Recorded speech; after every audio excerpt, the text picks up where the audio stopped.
Hello everyone, welcome to my YouTube channel ZHautotech. Subscribe my channel for more informative videos.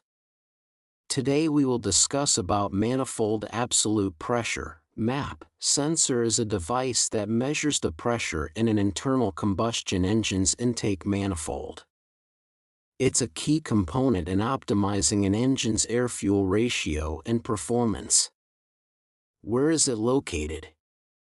The MAP sensor is typically located on the intake manifold, near the throttle body, and how it works. It measures the difference between the pressure inside the intake manifold and the atmospheric pressure. The sensor uses a diaphragm and strain gauge to detect the pressure difference, which is then converted into an electrical signal. The engine control module, ECM, receives this signal and uses it to calculate the air-fuel ratio and ignition timing. Signs of a bad MAP sensor.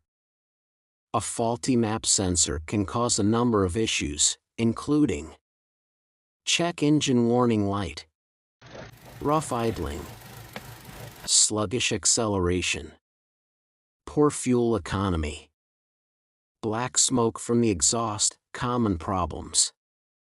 MAP sensors can experience issues such as dirt and grease buildup, wiring or connector problems, and sensor component degradation. Here is a list of codes that are associated with the MAP sensor to look for if your check engine light has turned on.